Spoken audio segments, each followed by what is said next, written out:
Okay, take three. Let's see what happens this time.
Hey Sonam, it's funny. I'm like having a conversation with you on here, but it actually says that you're also unable to be added, which is the same thing it was showing for Robert. So are you on your laptop, or I'm trying to figure out why it's showing that under Robert's name because it's also showing it under your name.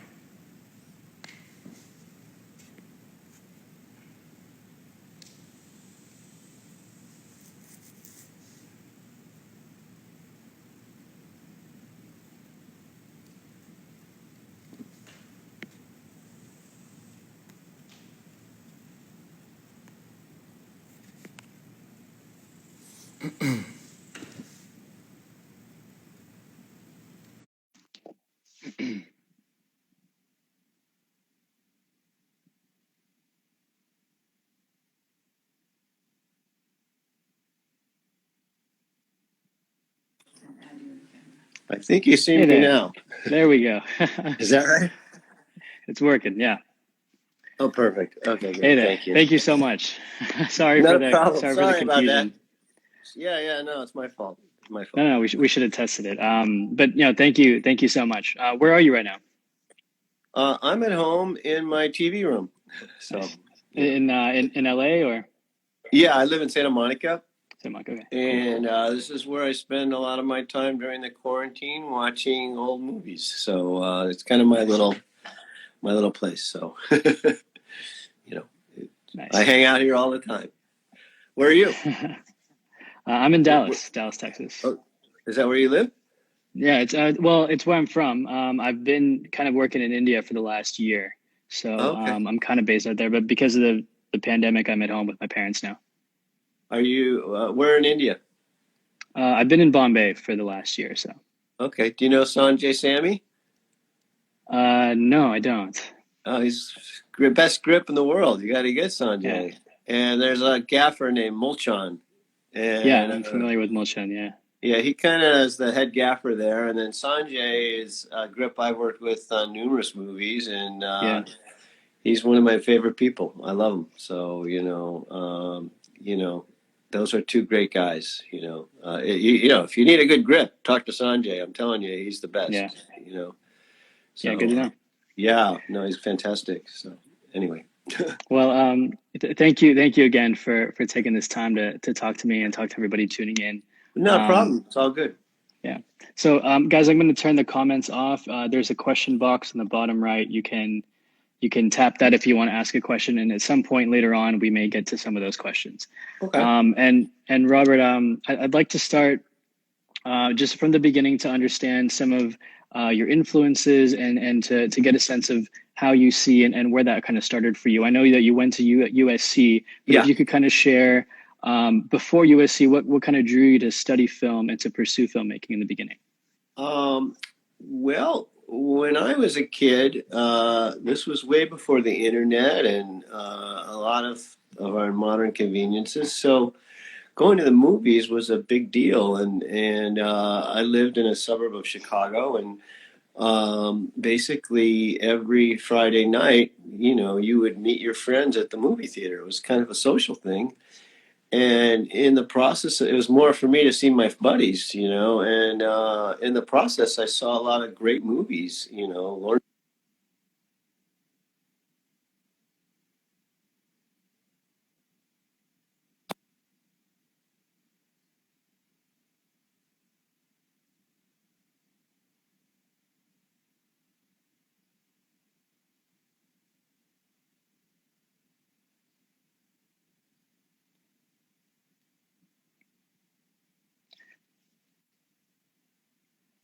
Um, It a career option for myself. And so I went to college. I went to Duke Robert, University. sorry to cut you off. There's an internet issue. I think we lost you there for like 30 seconds. Okay. Where should I pick it up again? From the beginning? Uh, yeah, yeah, just from the beginning, if you don't mind. You know what? If that happens again, I'll move to another room. Okay. Let's go ahead and try that now because it's pretty fuzzy now as well. Okay. Let me go to another room. I might have better internet. One second. I'm going to make the move. Hold on. Okay, sure. Yeah, no problem.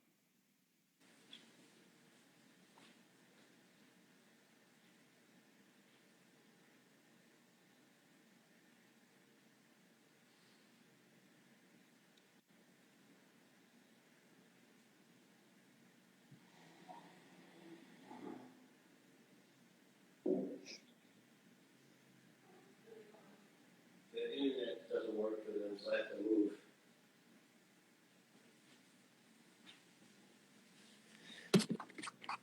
Okay, here we go.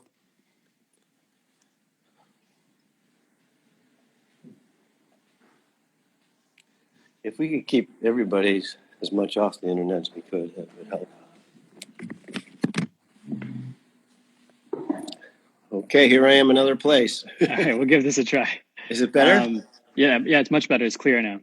Okay, cool. I think the last we heard was Lawrence of Arabia. Oh, okay. Well, I was a kid. We'd go to movies, and just as a social thing, and basically, uh, in the process of seeing these movies, I just loved movies, and so but I never really considered a career in the film industry. I grew up in the Midwest, the United States, and it just wasn't something that most people did. So I went off to college, and I was kind of stumbling through college a little bit, not sure what I wanted to do, and I tried different things, but I was really just not really finding a career path at all. And so I remember going to see Clockwork Orange, the Stanley Kubrick movie Clockwork Orange, when I was in college, and I just came out of that theater just so mesmerized and so just like, wow, look at this world these guys created, and I really want to get involved in that. I didn't know anybody or anything, so at that time, which was in the '70s, the best thing to do was to go to film school, and so I applied to USC and I got in, and at film school, one of the advantages of it was that it gave you an opportunity to try different things: editing, directing, sound. And I found that I was really drawn to cinematography. And during the course of film school, I was exposed to a lot of foreign films, The Conformist, which Vittorio Storaro shot, and a lot of the French New Wave films, and these films all influenced me and inspired me, and I gradually kind of uh, started becoming in film school. You choose up what film position you're going to be, and I became a cinematographer. I was something I loved. I'd always had a still camera as a young kid, and I always loved taking pictures, and so I was drawn to it, and I seemed to have a talent for it. So I kind of started majoring more in cinematography, and that's where it kind of all happened at USC, Yeah. basically. And of course, like, there's there's no guarantee after you finish a film school that you're going to get a project. And can you elaborate a little bit about what it was like for you transitioning after film school to then your career kind of beginning? It was really difficult, and I couldn't get a job. I thought, well, I had shot a bunch of student films at USC, and I thought, well, one of our films won a Student Academy Award, and I thought, oh, well, I'll go get a job shooting low budget things, and that just didn't happen at all. Yeah. So actually, my first job was I was hired a company called Levine Pitka was doing commercials in LA, and Joe Pitka, who later became probably the most famous commercial director ever, but he was a younger guy then, starting out, and he liked to play basketball, and I had been a basketball player, so I was hired to shoot baskets with Joe, and that was my Okay. first job. And so, when Joe had downtime, I would go out back, and there was a hoop in the back parking lot, and we'd play basketball all the time. And that I lasted there about 3 months, and I was like, I got to get out of this. And so, a buddy of mine was working as an editor at a commercial company, and he said, "Well, we need an assistant editor," and that seemed better than playing basketball with Joe. So I took the job, and I went for this company here in LA, and we did a lot of low budget commercials, and I begged them to let me go on the shoots, and gradually they said okay. And so then I started shooting low budget commercials, and that led to bigger budget commercials, and then slowly I kind of wormed my way into doing very low budget features. At that time, now we're talking early 80s in LA, there were a fair amount of $1 million movies or $2 million movies or less that they were so cheap, the union, I couldn't get in the union, and they were so cheap that the unions were like, okay, you guys go make your movie, we don't care. And so there was a handful of DPs who were shooting these movies. I was one of them.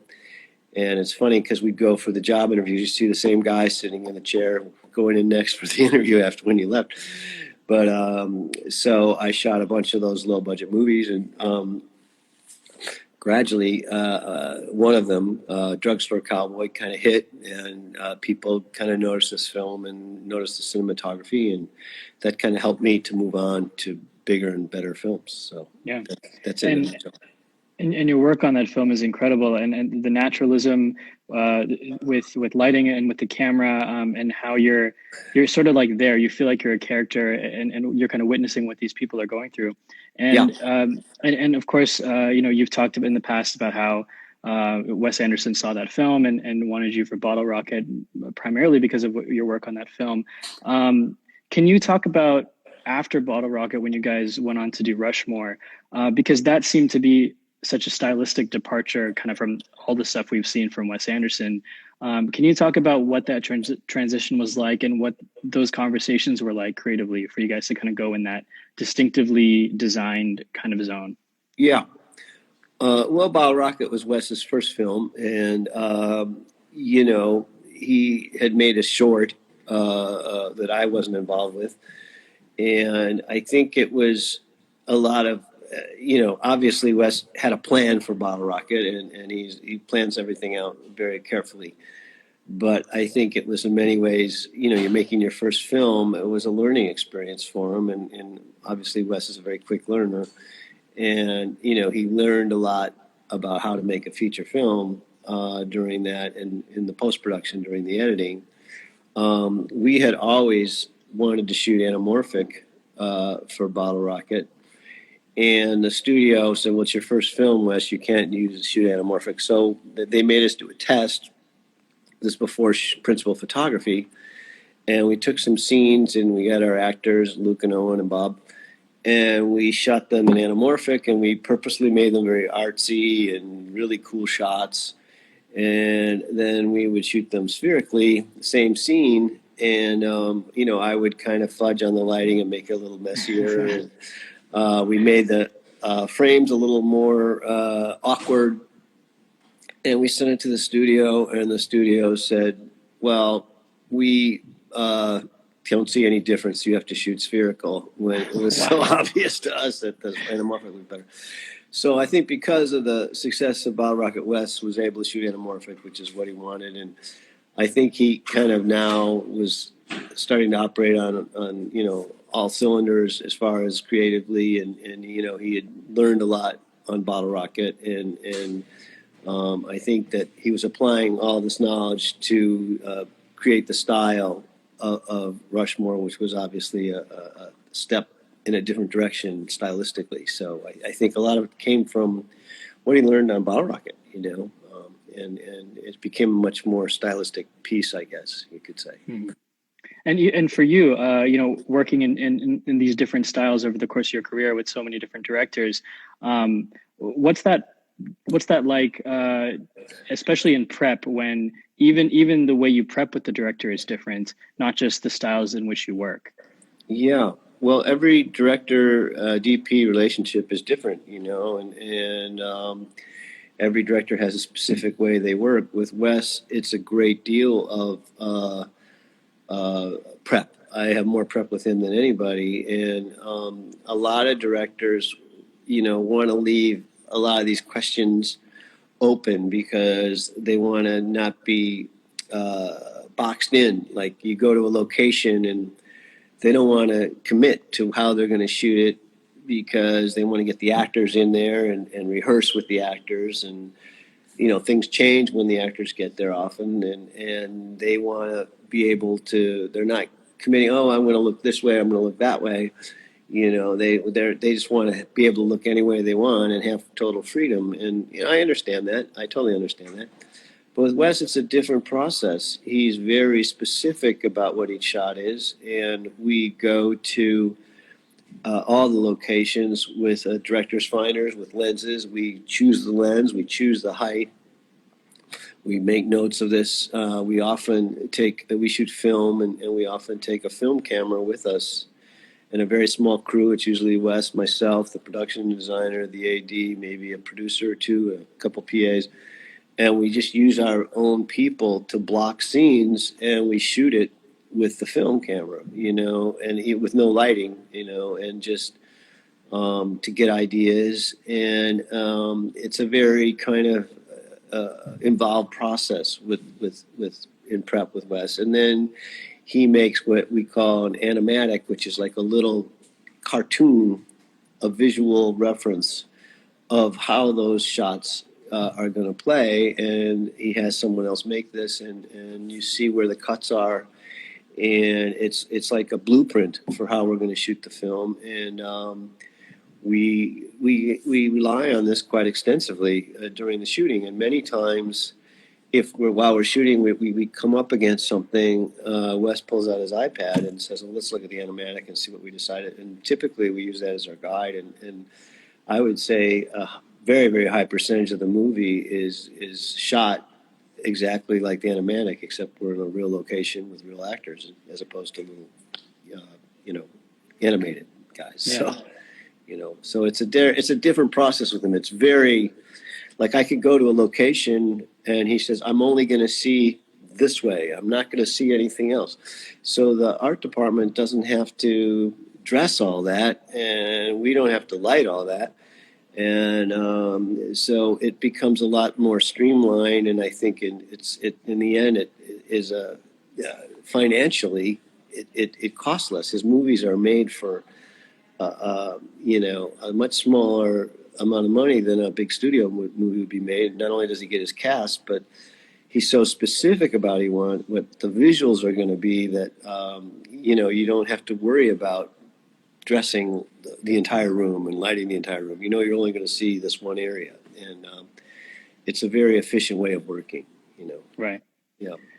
I'm curious with Wes Anderson's films, we hear often about the visual language, the visual world. Cinematography and production design are often, and the costumes and the colors and the way it looks is often what we talk a lot about with Wes Anderson films.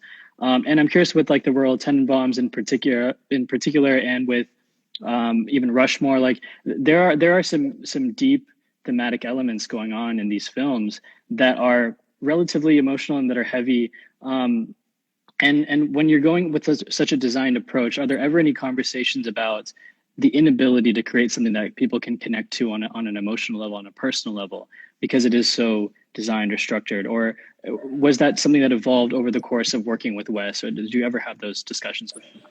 Not really. I mean, we talk about each scene and we go through the script pretty extensively. And, I certainly try to connect emotionally with it.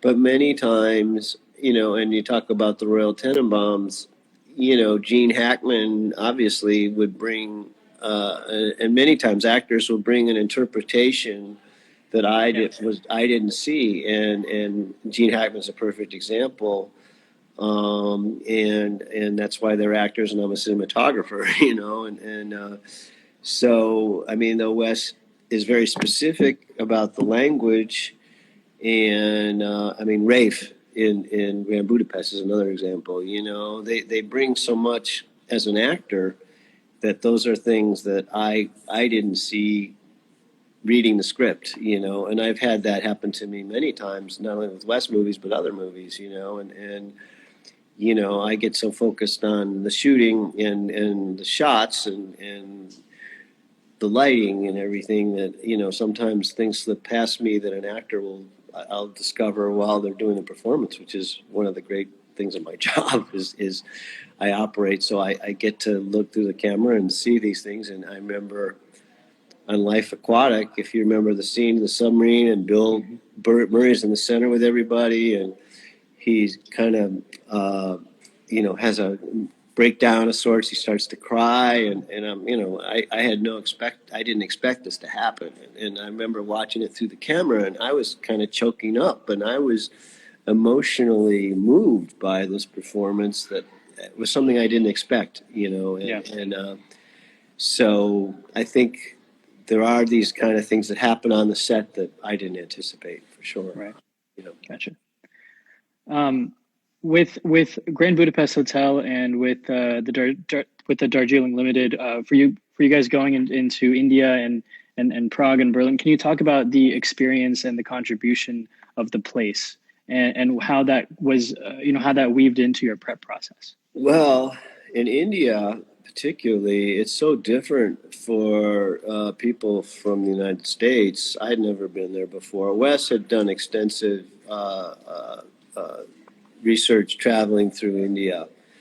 And what happened was when I came over, he and Roman Coppola and Jason Schwartzman, who co-wrote the screenplay with him, they had spent a lot of time together, and we went. The four of us went around to all these different locations, and they would go through the script, and I would kind of take pictures with my still camera. I had a digital camera, and just to get ideas of how to shoot it. And I was even called upon to play the parts of other actors like Angelica Houston, and so we would act the script out, and Wes would get ideas that way, and Jason would play Jason, and Roman would play Adrian, and Wes would play Owen, and we spent quite a few weeks traveling around India because India is such a, as you lived there. I mean, it's such a different place, and for a Westerner to try to, you know, understand that culture, it's so foreign to us, and that prep period was so important for me to try to get in the groove of India, and it's funny because at the end of the movie, it was December and we'd been there quite some time. No, it was after December. It was in the February, and we're flying to New York, and I'd been gone for so long in India, and I was kind of looking forward to getting back to the United States, and all the Americans, when we got back to New York, we all went through this culture shock because we had been in India so long, and our whole, way of looking at the world, we've kind of been transformed into looking at it like Indians looking at it. And now we're back in the States again, and it was just seemed so foreign, and it took us all a few days. I remember talking to a lot of people about it, just to kind of reacclimate ourselves to the pace and everything about the United States, which is so different than India. I mean, that was the biggest. I mean, Germany was each place has its own vibe, and each place is, uh, certainly unique. But India was the one that, for me, and I think most people, that was so different and so, you just, it's a place where I describe it as everything is accentuated: the light, the color, the sound. You have this incredible wealth, this incredible poverty, and you see things every day that you would never see in the United States.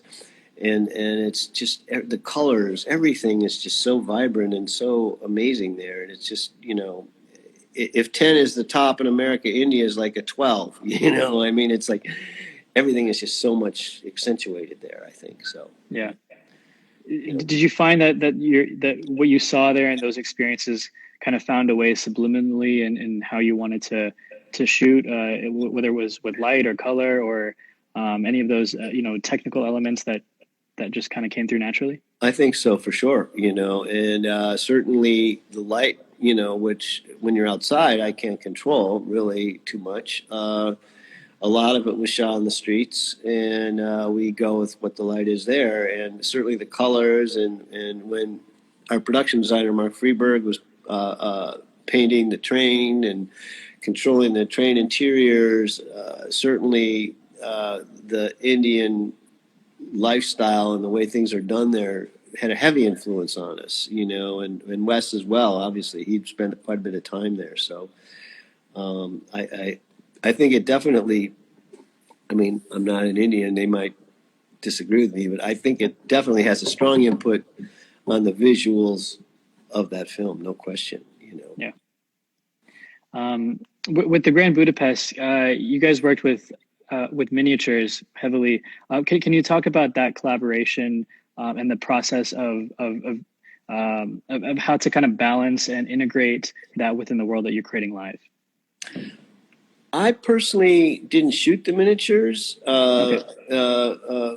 Wes had, done his animated film, Fantastic Mr. Fox, and he had a team of people who he worked with doing the miniatures. It's a different style of shooting. Yeah. Um, Certainly, we were aware of the use of them through the animatic. I mean, a perfect example is the ski sequence with Willem Dafoe. Yeah. And when I first read the script, I was thinking, oh God, not what are we going to go to the Swiss Alps and have sleds and and I was really kind of banging my head about how to do this. And I think in the course of it, Wes realized the difficulty of this, and I think he kind of came up with, well, I know he came up with the idea of using the miniatures. And so obviously we'd look at the animatic and we'd see what we were going to shoot live and what we'd shoot later with the miniatures. And, he had learned so much during Fantastic Mr. Fox that he knew how to integrate this all. And, each of those sequences has kind of a crazy special little quality to it that he had kind of figured out. So, I mean, I was aware of it. I personally didn't shoot those shots, though. Gotcha. Yeah. With the Grand Budapest, you have so much depth in these frames, and there's also like a range of focus that's so wide. I'm curious what it was like to light that hotel, to be able to have that kind of range of exposure, because I imagine it was a live location that you guys used. Yeah. Well, what the hotel was, Wes had traveled around Europe looking for a hotel, and he came to the conclusion that it really didn't exist because if you're a hotel, you're not going to let us paint and shut down to shoot. Typically they say, oh, you can be in the lobby between 2 at night and 6 in the morning, and you can't really move anything, and that wasn't the idea. So we had to find a place, and someone, I wasn't there, but someone said, "Oh, there's this town called Görlitz, which is on the Polish border, eastern Germany, and it's a very picturesque, beautiful little town." And because we were there in the winter, no one was really there. The people come in the summer, tourists, and So he went, and there was a department store that had been abandoned. It was empty, and so it was 5 floors with a atrium in the middle and a giant skylight on the top. Yeah. And so Wes, saw this was the perfect place. So basically, we could do anything we wanted. They leased it for 6 months or a year. I don't know what the lease term was. And they put the production on the top floor. So basically, the producers and everybody had their offices in the top floor. The art department was up there, the wardrobe department. And then we Nice. had the other floors to build, and Adam, our Stockhausen, our production designer, could paint the walls, build flats. We put in a fake ceiling above, for the '60s part of the movie, and it was kind of our free place to do whatever we wanted. And it because it had this giant skylight on the top, I had to convince Wes that I had to put lights through there. His concept was to use natural light for everything, and I had to make the argument that we were shooting in Germany in January, and basically it's dark all the time, and I mean even outside, it was light from 8:30 till 3:30, and you want to be able to shoot longer than that. So after much kind of negotiating, I kind of talked him into allowing me to put HMIs coming through those skylights, and so basically we created a set where we could shoot any we could be there at noon, we could be there at midnight. It didn't matter. We would Yeah. maintain a consistent look. And so the skylights would pretty much light everything, and then we would bring in one light, a soft light, on the floor, which we would bring in very quickly, and it would kind of fill the actors in, and so we could move very quickly. And so it was and there was a lot of practicals that we put around that would give some visual interest. So it was mainly lit through that skylight with the practicals, and then we would always bring in one or two little lights just to kind of light up the actors a little bit, and that would be it. And so we could move very quickly and efficiently. Yeah. Can you talk about your collaboration with Jill and coming up with the look of the film in terms of the grading and how involved she was in the prep process as well? I don't recall Jill being in the prep process, but she was very involved in the grading, and it was tricky because oftentimes we were shooting. Like, okay, to give you an example, there was a shot of there's a sequence where Jeff Goldblum gets on a streetcar, Yeah. and he's going through the city and being followed by Willem Dafoe on a motorcycle, and it's supposed to take place basically at dusk. Well, that's a little tricky because we don't, dusk is only a limited amount of time, so we were sometimes shooting part of that during the middle part of the day. So she had to kind of blend all this to make it look like it was all just before dark, which is a little Yeah. tricky. And so she worked quite extensively on this. And that was my first experience with Jill. And, she's amazing. And I've worked with her several times since. And, the thing about Jill, she's an artist and has an amazing uh, uh, sense of things. And since then, when I've worked with her many times, I'll say, "Oh, why don't we do this?" And she's already done it. She's 2 steps ahead of me. So, she's one of my. There's a lot of great colorists out there. There's many great colorists, but she's one of my favorites for sure. Yeah. But she brings a lot to the table. Yeah. Well, that's what I'm curious, especially with your collaborations with Wes Anderson, which have such bold color choices and specific color choices. What's that difference between what's on set and what's created in the DI?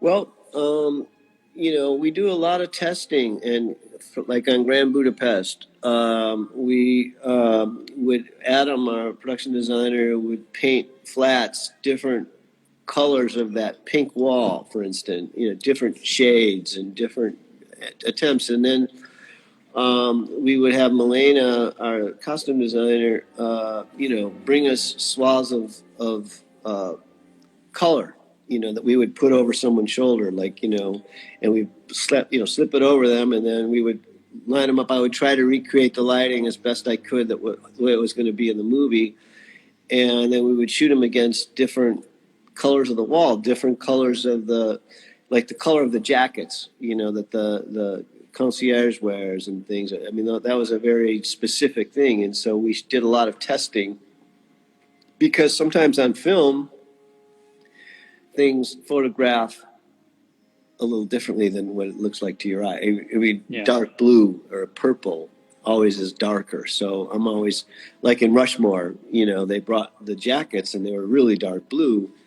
And I was afraid they'd go black, and so we shot tests and we realized how dark they were. So I was not popular, but I said the jackets have to be a little lighter, or else we have to start lighting the jackets individually, Yeah. And so you learn a lot through that testing.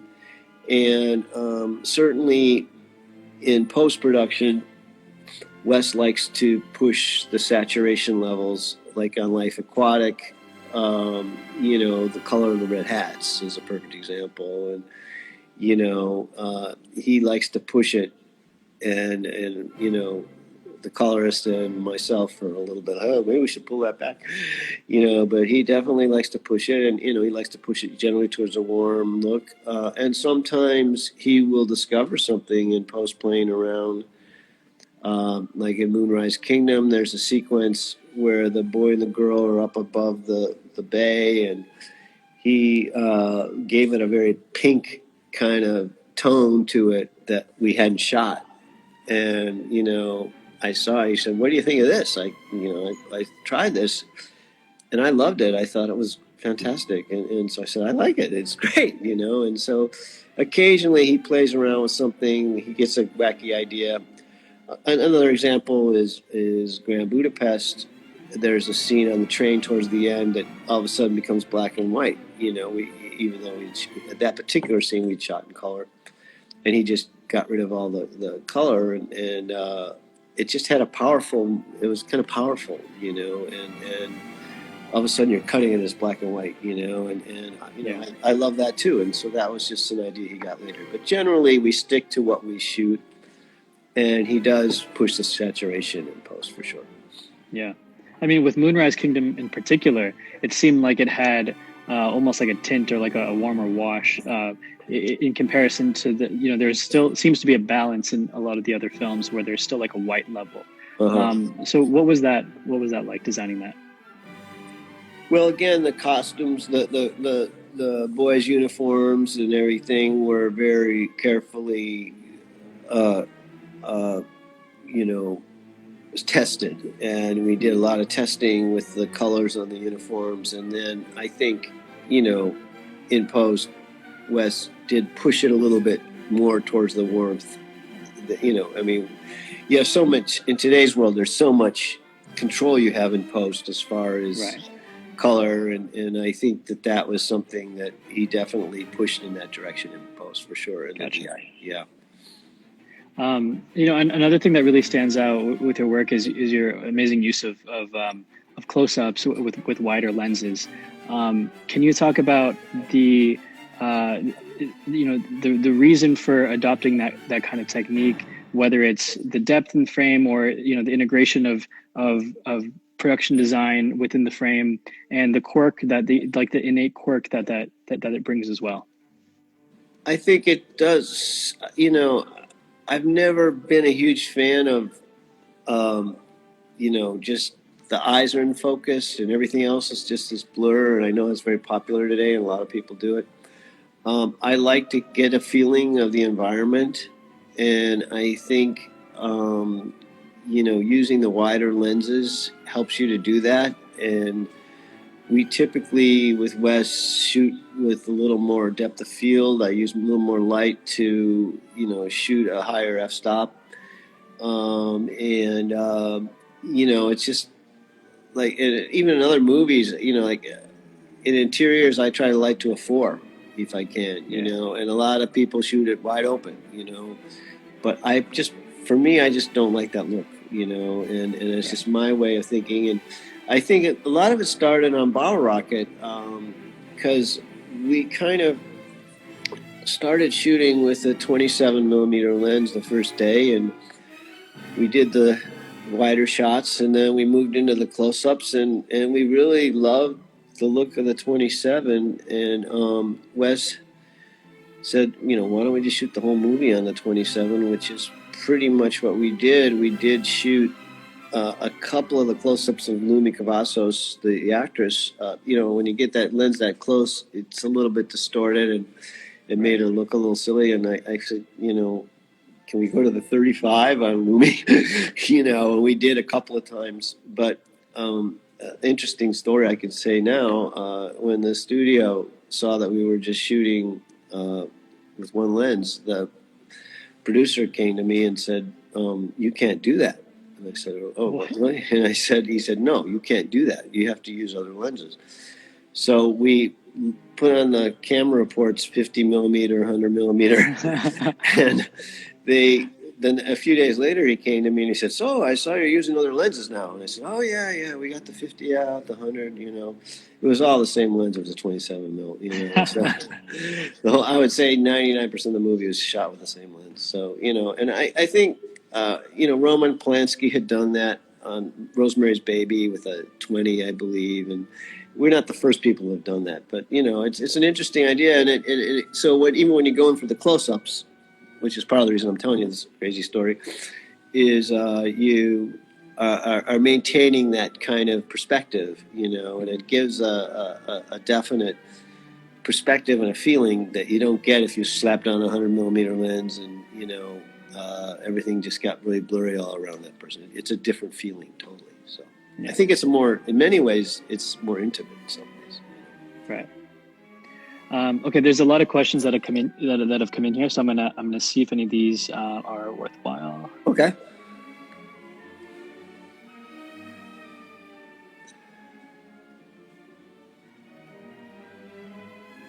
Okay. Does Wes Anderson include tentative camera movement instructions in his scripts, or is that something you two jam on during prep? Generally, they're not in the scripts, but it's during prep. And we kind of talk about things, and then it's definitely in the animatic. You know, when he makes the little cartoon of the movie, the camera moves are in there. The one thing that's I would say about that is occasionally we run up across the fact that the camera move would be incredibly fast, that we cannot do in real life, or the actor is moving, running up the stairs and down the stairs or something, as an example, and it's the little cartoon guy can do it very quickly, but and because some of this stuff is so carefully timed out to certain dialogue that it has to happen within a period of time, and we have found that occasionally real life cannot mimic a cartoon, and so we have to make an adjustment there, and what we're doing with the camera. But the animatic is pretty accurate as far as what we're going to be doing camera-wise. Right. And correct me if I'm wrong, but it seems like a lot of what you guys shoot on is the dolly. Can you talk about what that specific type of movement, how it kind of correlates to what you're trying to say, and it works so well for you guys? Yeah, we typically don't use Steadicam much. Like on our last movie, I think there was one Steadicam shot, and it's just Wes is so precise in the moves, and when he lands, he wants to be in a very precise place. And you know, our grip Sanjay Sammy, who I was talking about earlier, you know, I always put the little crosshair up so I can know where dead center is, and he always, you know, we jokingly, he's a great guy. We jokingly, he says, "Can you turn off the little thing in the middle?" You know, because if he's dollying in and we're not dead center, Wes will know. You know, and but for me, I use it just for me, and I can sometimes make little corrections in the operating to try to smooth it out.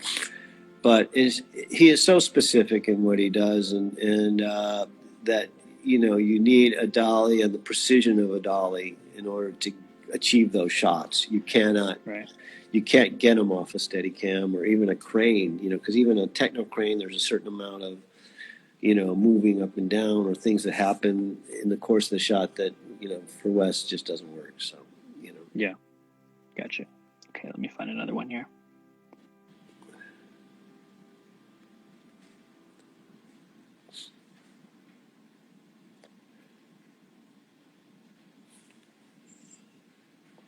Is there anything you've learned in smaller scale projects that you bring to higher scale films? Oh, for sure. I mean, every time I go out and shoot, I learn something, and I think that you'll often learn on small projects more homemade ways of doing things that, in a larger film, you might have the gear to do it. And, I'll go back to Sanjay, who works in India. And in India, oftentimes, uh, they come up with these very kind of homemade, crazy rigs in order to achieve shots. And Wes loves those kind of things. He hates the modern technology as far as, I won't say he hates techno cranes, but we don't use techno cranes. Yeah. And so we're constantly finding some kind of homemade way of achieving something that, you would not have thought of. So, everything you shoot, you learn something. I mean, I learn something every day I go out. So, always, I harken back to many things that I've done on a cheap, low budget movie, for sure. Yeah. That ending shot in the Royal Tenenbaums, if you could share kind of how you achieve that, the elaborate shot where everybody's standing outside of the house. Oh, that was actually a techno crane. That was a technical. Yeah. But typically, like I said, we haven't been using techno cranes the last few movies. Right. But in fact, the last movie we had a techno crane because we convinced Sanjay and I convinced Wes we needed a techno crane to achieve a certain shot, and we brought it down from Paris, and it didn't work. So he kind of looked at us with a knowing smile, like, okay, you know.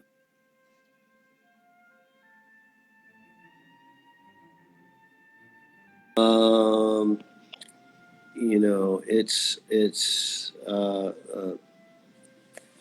sorry, I had a phone call that I just knocked off. No worries. But what was your question again? So I can maybe. No, you answered it. You were Okay, talking okay. about how to achieve that, how you achieve that shot in Royal Tenenbaums. Oh yeah, it was a techno crane on a track.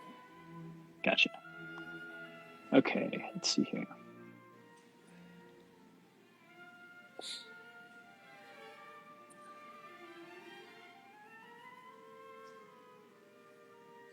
Okay, there's questions here about the exposure of a lot of your films with Wes. A lot of them allude to the use of more even lighting and not using heavy shadow work. So can you talk about how that comes into play for you and how you kind of decided that this is something that you wanted to move forward with for a lot of his films?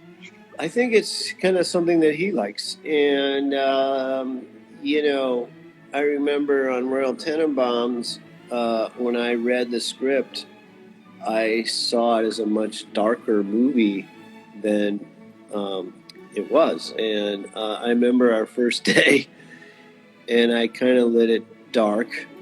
And we went to the dailies, and Wes was not a happy guy. And I thought, oh my God, and luckily it wasn't that dark that we couldn't print it up a little bit.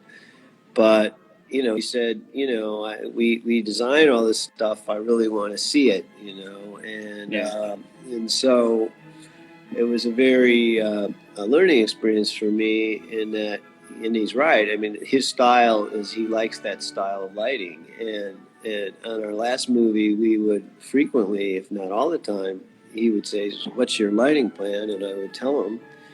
And, there was a little bit of a give and take occasionally. but he has very specific ideas, and like I would light something sometimes, and he'd say, I really like the way this looks. Let's apply this concept to this other scene or whatever. And so, uh, when we first started working together, there weren't that many comments about lighting from him, but now, he controls everything so carefully. He certainly learned a lot about lighting in the course of, our collaboration, and so now we have a lot more discussions about how we're planning on lighting something than we used to in the old days, for sure. Gotcha. Yeah. Okay. We'll go through a couple more of these.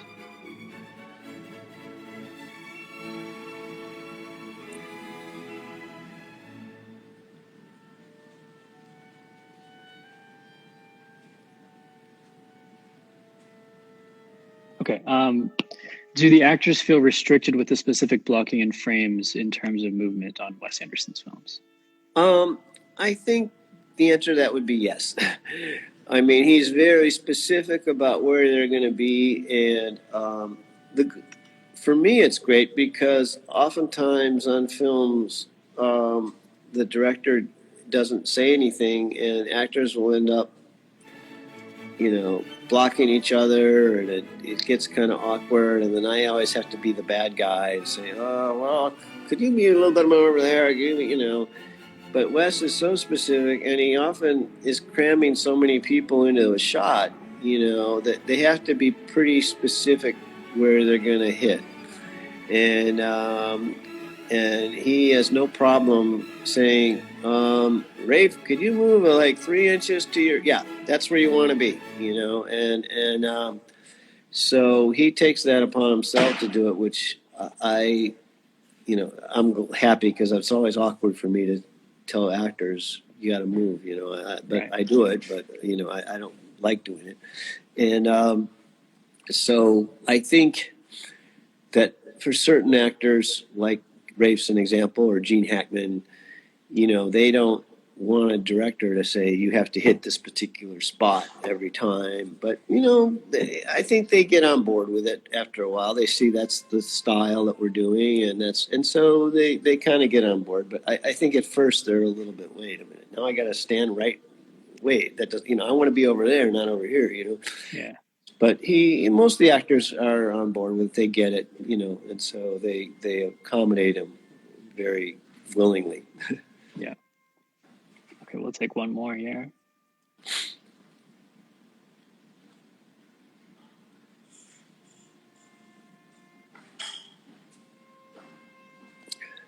Can you mention some artists that have influenced your way of thinking and your way of working? Artists. Well, certainly still photographers. Robert Frank. I look at a lot of stills, and I have a ton of still books. And each movie, I try to find somebody, give you an example on Moonrise Kingdom, when Adam was designing the Noah's Ark sequence, I somehow flashed on William Blake, and I got a book on William Blake, and he does a lot of biblical kind of drawings and paintings, and I gave it to Adam as a kind of reference, which he really loved. So every movie I try to find something that kind of resonates, that could kind of help us. Wes puts together a library for every movie of DVDs, books, and a lot of them are picture books, like Grand Budapest. I mean, and French Dispatch, the same thing. Of books from the time, of Europe back when, and people can use that as reference and just inspiration. And so, we watch a lot of DVDs. Like on our last movie, he had a library, and there were a lot of French movies, Viva sa vie, Godard, The Fire Within, that's Louis Malle. And it's open to anybody cast or crew, and I of course watch all these movies and in prep, and then when we get to the set, I remember we were doing a shot these scenes with uh, Timothy Chalamet and Frances McDormand, and we talked about the lighting, and I said "Viva Savi," and Wes kind of looked at me and kind of smiled, and it was kind of very similar to how that movie was lit in a way, So it gives us a shorthand and a reference that we can use to, come up with creative ideas, and so every movie's different. But yeah, I mean, art, paintings, I get inspired by all kinds of stuff, and like I said, photo books are really important to me, and I have tons of them, and it depends. There's a guy, Robert Polidori, for instance. He made a book on Havana, and he went to Havana years ago and took pictures with this 8x10 camera that are just spectacularly beautiful. And I gave it to Wes before Life Aquatic, and it really kind of helped him, gave him some inspiration as far as colors and production design and things of that nature. So, like I said, every movie's different, but you kind of collect a visual references that you share with everybody, so we're all on the same page. Yeah. Okay, Robert, that takes us to the end of this session. Thank you so much for chatting with me and taking this time out. Yeah. Appreciate it. No problem. Great. All righty. Take care. Thank you so much. Thank you. Bye. Bye-bye.